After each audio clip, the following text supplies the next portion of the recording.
All right, all right, all right. Happy Monday, happy Monday. What a day, what a day. Man, we got it in today. Got a little showers on us today. We was able to endure. We got the equipment on. Oh man, when you got the equipment, you can go through this element pretty easy, but we got it in. Hey folks, I ain't gonna hold you long, man. I gotta say this. I don't know if my man is watching or not, but I'm gonna say this anyway. There was a post dealing with high school. A friend of mine, Tim Cuffley, number 32, can't forget that. And at McGavick, man, back out there in 89, 90. I tell you what, man, I never did see a back like him. But I do remember this, and I'm going to say this. I'm going to tell it like it is. When you're a lineman, I played left tackle. And, man, when we went to that huddle, man, Tim will always, for a running back, man, I mean, the man was good. I see him run across the field, man, 60-some yards and still go in for a touchdown. And I mean, it had to feel good for him not to get touched until he get to the secondary. And sometimes not then. Man, you got a line averaging 1,300 pounds, man. Guard and tackle, 300 pounds apiece. That's 600 pounds right there. And both of those guys have quick feet. I'm talking about all myself, Clay Brooks and C. Brooks, man. Big old guard, man. Guard pulling, tackle pulling. And man, I'm gonna tell you something. Like, and I say this. I don't know how it is in every huddle when you have a star running back. But when Tim got in that huddle and we got to play, and you know, everybody's looking at everybody's eyes through the face mask, you know. And at that time, visors wasn't really out at the time, but you know, we look at everything with each other's eyes. You look at the mouth and whatever. And you can always see Tim Covington's expression, man. He always have that smile like, and I'll never forget this. Come on, line. I need to get in there. I need to get this extra yardage in there. And then the line would say, well, we got you, Tim. He would always, in any case, talk about his line. And I mean, the man was good. He was good. But for him to give compliments and courage to his line inside the huddle, oh man, that's all I needed. I wanted to block more, wanted to hit harder, wanted to pull faster.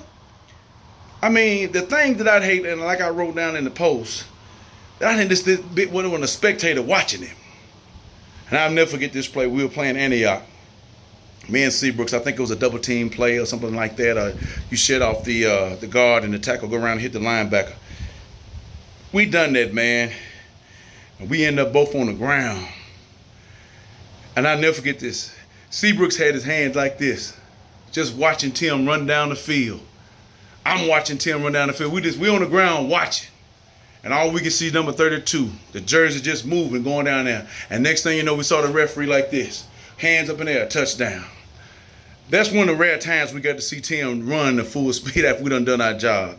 So what I'm saying, man, it was a pleasure to play around guys like that. And you don't, I mean, a humble guy, star back. Everybody knew who Tim Cuffley was. He was a star back, number 32. You put it in his hands, wasn't no fumbling, you know. But for him to come into that huddle, hey, line, y'all got me, man, y'all got me. I mean, man, it was just encouragement. It was just, man, that was the boost right there. That he was giving us courage right inside the huddle and the enthusiasm. Oh, man. And I can't forget, man, Michael Bennett, Mike B, quarterback, junior quarterback, come in there with those seniors, man. And, man, we welcomed that man in there, man. And he took hold. We as seniors, that's the quarterback. Mike B's the quarterback. And, man, and our job as linemen, an offensive lineman, his job is to protect the running back, protect the quarterback at all costs. You know, wasn't much holding, man. The blocking scheme was different then. Like I said, 1,300-pound line, man, that's a lot of weight, a lot of speed, a lot of power. Stephen Boyd, the devastator over there. Mac Taylor, Mike Capano. Yeah. Oh, yeah, man. Every now and then, Mike would come in on that Bodenham on the other side over there, man. But, you know, it was a good group of guys. I remember this as well, man. I wasn't even on this today, but I remember this as well. Get with Stephen Boyd, where you move the tackle to one side. Sometimes the right tackle go to the left side, and sometimes the left tackle go to the right side. Well, I was on the left side. I wanted to move to the right. and Steve was on my left. Mike on capping on my right, man. It was a double team. Me and Mike was double teaming this tackle. Steve had a guy right in front of him. Man, I forget what team we were playing, but the guy was really scared. He said, man, y'all some big guys. So the linebacker behind this, man, quit saying that, man. I'm telling coach. This is where Stephen Boyd made All-America. All-Metro. All-Region. Steve said, man, I'm going to take care of you, man. Just stand there and be still. I got you. I'll never forget it. And the defensive linebacker said, man, you better go on there and get him. And this boy was terrified. So the tackle was talking all that noise. Big old boy. He said, man, you better get in there. You better go in there. Steve said, don't pay them no attention. Just stand there. I got you. So me and Cap, we looked at this guy here. When we got ready for the play, we got down. And bam, man, we had this guy. We double teamed the tackle. There was a hole right there.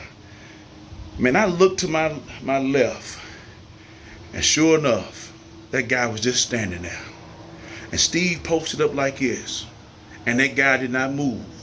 And guess who come between me and Steve? Tim Cuffed. And I looked over there.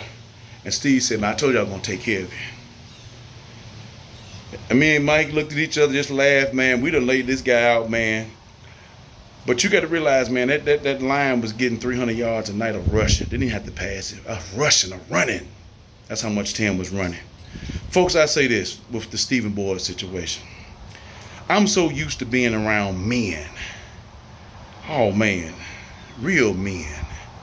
Even now, man, I don't fool with a lot of guys this like to get out here and run around with women and stuff like that, man. And everybody have their chance to do all of that. But even in high school, man, when you can see the character of a man, of young men, and some of these guys had dads, man, that trained them, and like I said, a different class of mamas then. That was some guy, Tim and them, they ran track with some guys. Yeah, man. You know, I look at the guys now, and I can see the men in them, the man, the warrior, the fight. You know, and we missing that, folk. We missing that bad. Because I'm used to being around warriors. And I say it like this, you can take it how you want to take it. I'm used to being around killers. I ain't talking about no shady guys. I'm not talking about no stealing nobody. I'm talking about when it's time to fight, it's time to fight. All hands. You ain't got to have a weapon. The warriors. The real men. And man, when I'm surrounded around that, man, it gives me joy. It gives me, I don't know what, I mean, I can't even fathom the words to see men pull together and lead. Not afraid, no fear, ready to fight the enemy. Taking up for you. Most men, this is back in the day, most men, most young boys, man, some come from that single parent home, man, coming out of them projects and stuff, man, they took care of mom. What? I mean, cause see, wasn't no man in the house at the time. So when you start getting 16 and 17, man, mama still had the reins on you. And when them lights come on, you had to be in, bruh. You had to be in. So mama still ran things, but when it comes to defending mama, you was right there. Young boys become up to be men to defend the tribe. We missing that, folks. We missing that. Because mama was able to deal with the strong men. I'm talking about some strong-minded men. The genetics was on point. How can a boy be 15, 16 and do like a grown man? The genes were strong. The training was there. The discipline was there. And he always respected mama. Gonna take care of mama. A man that takes care of his mama will take care of his woman. And if he having the children, female children, the sons or whatnot, he gonna take care of them too. Folk, we missing this. We missing that. It's time out for this weakness. I'm seeing posts up here now, you know, guys, you know, wearing certain. I can't say nothing about Cam Newton because there's some stuff going on with contracts and things going on. People don't understand that. It's a different stage on that. And yes, it can send us a different message or whatnot, but you got to look at the character, the charisma of a person. I'm talking about these young boys out here. And I seen it all the way in juvenile. Guys want to get in the same cell and they telling you they know them on the street or whatnot, but actuality, it's some homosexuality going on. Something done happened to these boys. And it comes on some of our women's watch not having men around them. We had these children and no man there disciplined to get him started off on a manly way, folks. That cycle needs to stop. But we're saying all Black lives matter. We're not giving our children a chance, not even a Chinaman chance, to be great like they're supposed to be. And therefore, when time comes, college time, if there's some college time, you see this femininity on these men, on these young males out here. That's no good. And that's hard on a man, because all this stuff is up in his mind and trying to figure out what's going on, who he is, especially if he's being approached some kind of way, even by a family member, male or female. And most of the time, there's not enough money to go get some psychological help, folks. And now we got to carry this weight on their shoulders all through life. And if they come into a relationship, it's not going to be, it's going to be off some kind of way because what happened back there psychologically. I'm keeping it real, folks. This is going on in the Black families now. And our young men are not coming up as strong men, mighty men. And it's an embarrassment. Who is liking this lifestyle? Who's kissing up on this lifestyle? Who's saying this? Well, that's the weakness. And I got to say this. Some of our Black women, we don't want discipline. We don't want strong men. We don't want nobody telling us what to do. Well, he's controlling. First of all, this man set things in order. Put it on him. And if the man is not leading like a king, setting things in order and loving you, he's going to have a problem with him. Hey, son, what you doing? I told you to run it like this. Why you got this woman running you? I'm going to keep it. It don't make no difference what this woman had between her legs, what she's doing right here. Don't fall for that. You got to be strong out here, folks. Who you dealing with? Who you running with? Then our women, there's nothing wrong with being a strong woman, but let that man lead. You have any Black boys, these young boys, give them something to be able to succeed. If there is no man, then you're going to have to do like that mama did on Raising in the Sun. You're going to have to be on him. Yeah, Sidney Poitier's mama was on him. Be like your daddy. Man, I'm going to tell you what, they never did show his daddy, but I'm going to tell you what, in my mind, man, daddy a bad boy. Because his mama kept putting it on him. And in that time frame, oh man, when racism was really high, be like your daddy. She didn't want to see him run around weak, bowing his head down. We wearing all these little feminine clothes out here, folks. Come on. Come on. Where is this coming from? This is coming from some of our Black women thinking it's cute and pretty. Not taking our young men to the barber shop. Come on, folks. Just don't lay this on our heritage. We're going to let our hair grow. Dress these men up like men. The young boys, that's what the barber shop is for. And they can get around men because the nose, the nostrils, picks up hormones off of men and women, folks. Some of you all don't know that. And we can't understand why this is going on. This is why when you go into the jail system and some of those guys been there long, and these young Black men has been around some females. Their hormones, the pheromones are on the males. So in their mind, that's a young man, but you smell the female on him. Folks, this is a deep study. We don't understand this. Some of our young boys get turned out. Some of them come out of the jail system. They're not the same. Because we haven't given the shake of a good deal there. We'll start them off with nothing. Come on, folks. It's nobody's responsibility to take care of our children but us. We lay down and had them. We better start taking care of them. It's not the government's job to take care of our children. It's not grandmama's job to take care of our children. It's time to come up out of these clubs, out of these party houses, going out with it and start taking care of our children and start raising men and women, not this in-between garbage. Because it makes not only us looking bad, and it's a bad look, but that child, 30-something years old, and still don't know who he is. Some of our Black women been abused by some of theyese men out here. They've been good women, and they done played on them and stuff. Now they're traumatized. They don't know if they want to go to another woman or try to get out here to another man. They don't know. They've been traumatized. And when you get in that stage, you got to go see him. You got to go see the doctor. Sometimes a psychologist won't even help. You got to go see the doctor, the real psychologist. Folks, I not just said that to say this, folks. We can be strong.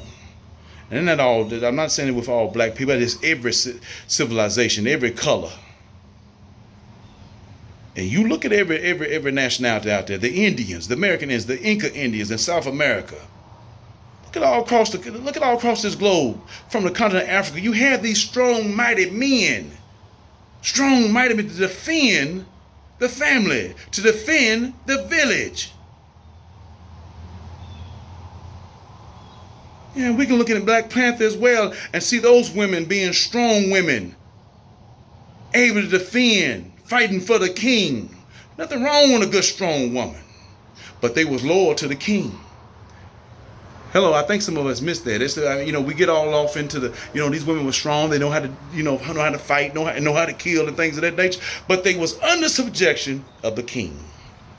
I think some of us missed that. When the king said something, it happened. For we off course. People like me say something about it, we get upset, we get uneasy. But if you sit down and look and see where we're going, we're in bad shape. I saw on the post the other day, I get out here. Man was talking about, man, it look like it's getting back to normal. People want to get out here and start flocking, and we have entertainment going on, football games and all this stuff. We have entertainment happening now.